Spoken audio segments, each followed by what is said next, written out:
आज के इस गहरे विश्लेषण में स्वागत है। आइए पूरे उत्साह के साथ उस दिलचस्प विज्ञान और शिल्प यानी क्राफ्ट के गहराइयों में गोता लगाते हैं जो एक वाइन ग्लास के अंदर इतनी सारी विविधता पैदा करता है। वाइन की दुनिया बाहर से देखने में जितनी सरल लगती है ना, दरअसल अंदर से उसकी बनावट उतनी ही हैरानअंगेज होती है।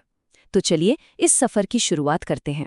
शुरुआत एक बहुत ही हैरान करने वाले तथ्य से करते हैं। चाहे अंगूर बाहर से कितने भी गहरे बैंगनी या काले क्यों ना हो, उनके अंदर का रस बिल्कुल हल्का और ट्रांसपेरेंट यानी पारदर्शी होता है। डीप पर्पल कैबरने सॉविग्नोन हो या गोल्डन शैडोने, अंगूर का पल्प लगभग हमेशा रंगीन ही निकलता है। तो ऐसे में एक बहुत बड़ा सवाल उठता है, अगर अंगूर का रस क्लियर है तो आखिर रेड वाइन का रंग लाल कैसे हो जाता है? यही तो वाइन मेकिंग की सबसे बड़ी मिस्ट्री है, जिसे आज की इस चर्चा में हम खोलने वाले हैं। पहला भाग, the fork in the road, यानी एक अकेला फैसला जो सब कुछ बदल देता है। दरअसल टैंक में जाने से पहले ही सबसे बड़ा फैसला हो जाता है। व्हाइट वाइन में सिर्फ रस होता है, जबकि रेड वाइन में रस और छिलके दोनों एक साथ होते हैं। वाइन मेकर बुनियादी तौर पर ये चुन रहा होता है कि अंगूर का कौन सा हिस्सा वाइन में जाएगा। ये एक आम सा लगने वाला फैसला उस आगे बनने वाली वाइन का रंग, टैनिन, टेक्सचर और आगे आने वाले हर एक कदम को पूरी तरह से निर्धारित कर देता है। और हाँ, इसी वजह से लाल अंगूरों से भी बिल्कुल क्लियर व्हाइट वाइन बनाई जा सकती है। बस शर्त यह है कि रस को बिना छिलकों के इस्तेमाल किया जाए। यहाँ एक खास टर्म पर ध्यान देना जरूरी है, एंथोसियानिन्स, जिसे एंथोसियानिन्स प्रोनाउंस करते हैं। ये वो पिगमेंट कंपाउंड्स हैं जो सिर्फ और सिर्फ अंगूर के छिलकों में पाए जाते हैं। बस यही वो जादुई चीज है जो रेड वाइन को उसका खास लाल रंग देती है। टैनिन्स और बहुत से एरोमेटिक कंपाउंड्स के साथ साथ रेड वाइन मेकर्स इन्हीं एंथोसियानिन्स को छिलकों से निकालने की लगातार कोशिश करते हैं, और यही उनका सबसे बड़ा लक्ष्य होता है। दूसरा भाग, the white wine path, press first then ferment. अब व्हाइट वाइन की बात करें तो यहाँ मुख्य लक्ष्य साफ रस को अंगूर के छिलकों से बहुत ही नरम तरीके और तेजी से अलग करना होता है। इस पूरी प्रक्रिया में 3 मुख्य कदम आते हैं। सबसे पहले पूरे गुच्छों को, जिन्हें होल क्लस्टर्स कहते हैं, बिना तोड़े सीधे प्रेस किया जाता है। ऐसा करने से बीज और छिलकों से आने वाले अनचाहे टैनिन्स रस में नहीं घुल पाते और एक क्लियर फ्री रन जूस मिल जाता है। फिर बारी आती है कोल्ड सेटलिंग की। इसमें रस को ठंडा करके छोड़ दिया जाता है ताकि बचे खुचे ठोस पदार्थ टैंक के नीचे बैठ जाएं, और अंत में उस बिल्कुल साफ पेल लिक्विड को फर्मेंट किया जाता है। अब ये तापमान का आंकड़ा बहुत मायने रखता है। 13 से 18 डिग्री सेल्सियस यानी करीब 55 से 65 डिग्री फ़ारेनहाइट। ये काफ़ी ठंडा तापमान है, और इसका फ़ायदा ये होता है कि ये यीस्ट की रफ्तार को धीमा कर देता है। इस धीमी रफ्तार के चलते वाइन के नाजुक क्रिस्टलाइन एरोमेटिक कंपाउंड्स बचे रहते हैं, जो गर्मी में शायद भाप बनकर उड़ जाते। अगर कभी एक क्लासिक शाबलीज वाइन का वो क्रिस्टलाइन साफ स्वाद चखने का मौका मिले ना, तो ध्यान रखिएगा कि वो इसी ठंडे और धीमे फर्मेंटेशन का बेहतरीन नतीजा है। तीसरा भाग, the red wine path, ferment with the skins. वहीं दूसरी तरफ रेड वाइन बनाने का रास्ता व्हाइट वाइन की प्रक्रिया से लगभग उल्टा चलता है। यहाँ कहानी शुरू होती है अंगूर को ठंडे यानी स्टेम से अलग करने और उन्हें अच्छे से क्रश करने से। इसके बाद एक बहुत ही महत्वपूर्ण चरण आता है जिसे मैसरेशन कहते हैं। इस चरण में रस और छिलके एक ही टैंक में एक साथ फर्मेंट होते हैं, और ये कोई छोटी मोटी प्रोसेस नहीं है। ये कुछ दिनों से लेकर कई हफ्तों तक चल सकती है। दरअसल यही वो वक्त है जब रेड वाइन को उसका गहरा रंग और एक मजबूत स्ट्रक्चर मिलता है। फिर अंत में वाइन को पॉमस यानी बचे हुए ठोस पदार्थ से प्रेस करके अलग कर लिया जाता है। ध्यान देने वाली बात यह है कि व्हाइट वाइन के मुकाबले रेड वाइन काफ़ी ज़्यादा गर्म तापमान पर फर्मेंट होती है, लगभग 20 से 30 डिग्री सेल्सियस, जो 68 से 86 डिग्री फ़ारेनहाइट के बराबर होता है। इसका कारण ये है कि इस तापमान पर गर्मी और बनने वाला अल्कोहल दोनों मिलकर एक सॉल्वेंट की तरह काम करते हैं। वो छिलकों के अंदर छुपी हुई कलर और टैनिन जैसी फिनोलिक कंपाउंड्स को पूरी तरह से खींचकर बाहर निकाल लेते हैं। लेकिन जरा कल्पना कीजिए उस बड़े से टैंक के अंदर आखिर चल क्या रहा है। जैसे जैसे यीस्ट चीनी को अल्कोहल में बदलता है, कार्बन डाइऑक्साइड गैस पैदा होती है।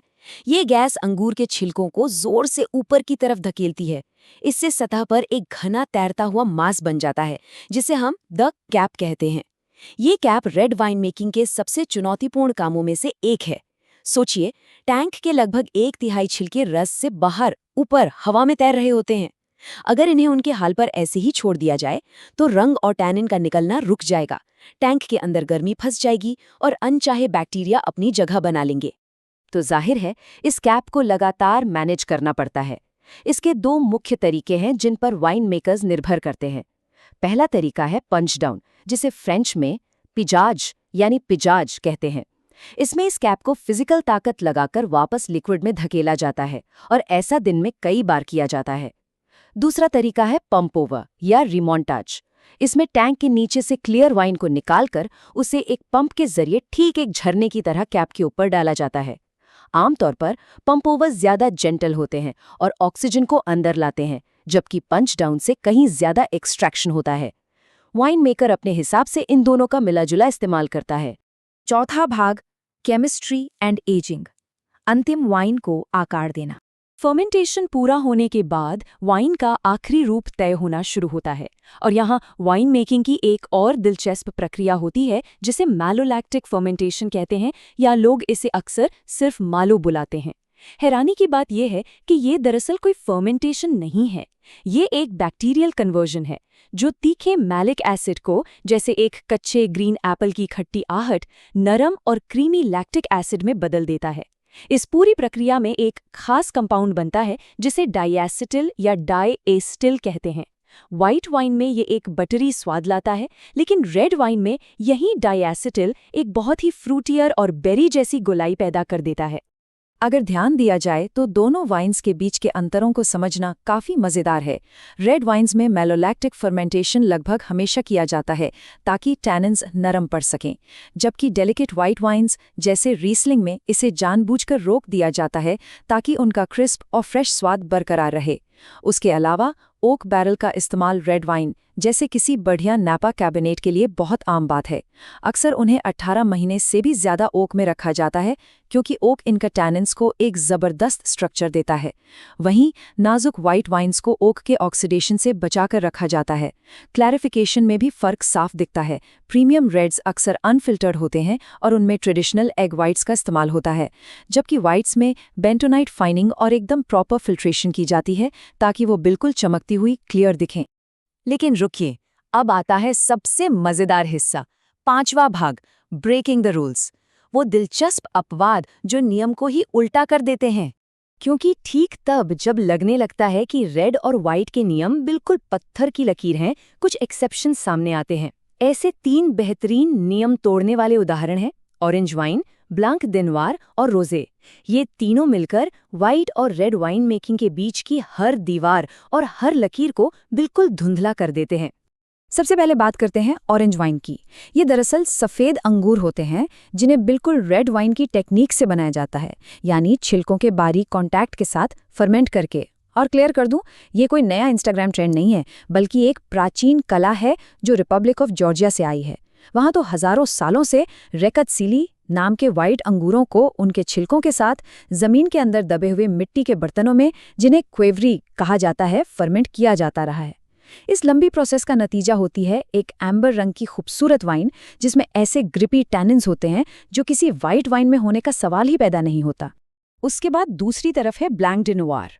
इसका सीधा सा मतलब है लाल अंगूरों से सफ़ेद वाइन बनाना। इसमें होता क्या है कि लाल अंगूरों को बहुत ही जल्दी और नरम तरीके से प्रेस कर लिया जाता है ताकि कोई लाल रंग रस में आए ही ना, ठीक वैसा ही जैसे शैंपेन बनाने के दौरान होता है। फिर आती है रोजे की बारी। रोजे बनाने की एक आम टेक्निक है सिनिए, जिसका फ्रेंच में मतलब होता है ब्लीडिंग। इसमें रेड वाइन के टैंक से मैसरेशन के बिल्कुल शुरुआती दौर में ही थोड़ा सा पिंक रस निकाल लिया जाता है। इस निकाले गए रस से हल्की रोजे बन जाती है और उधर टैंक में जो रेड वाइन बची रह जाती है ना, वो और भी ज्यादा गाढ़ी और कॉन्सेंट्रेटेड हो जाती है। एक तीर से 2 शिकार। तो इस सब में सबसे अहम बात क्या निकल कर आती है? एक बहुत ही बेहतरीन लाइन है, स्किन कॉन्टैक्ट एक डायल है, स्विच नहीं। ये बड़ी खूबसूरती से दर्शाता है कि जिसे हम रेड और वाइट के बीच का कठोर भेद मानते हैं, वो दरअसल वाइन मेकिंग के शिल्प का एक कंटिन्यूअस और सीमलेस स्पेक्ट्रम है। अंगूर के छिलके और रस का मिलाप कोई ऑन ऑफ स्विच नहीं होता, बल्कि एक वॉल्यूम डायल जैसा होता है जिसे वाइन मेकर अपनी मर्जी से कम या ज़्यादा घुमा सकता है। और उसी के अनुसार अनंत स्वाद और रंग उभर कर आते हैं। तो इस गहरी चर्चा के अंत में ध्यान देने वाली बात यह है कि अक्सर जिन चीज़ों को हम आसान कैटेगरीज में बांटने की कोशिश करते हैं, उनकी असली सच्चाई और खूबसूरती उनके बीच के शेड्स में ही छिपी होती है। पका कला या खान पान की इस पूरी दुनिया में ऐसे और कितने कठोर नियम हो सकते हैं जो शायद अपने आप में एक पूरा स्पेक्ट्रम हो। अगली बार किसी नई डिश या ड्रिंक का अनुभव करते वक्त इस पर जरूर विचार किया जा सकता है। क्या पता कोई नया नजरिया मिल जाए। आज की इस चर्चा में बस इतना ही।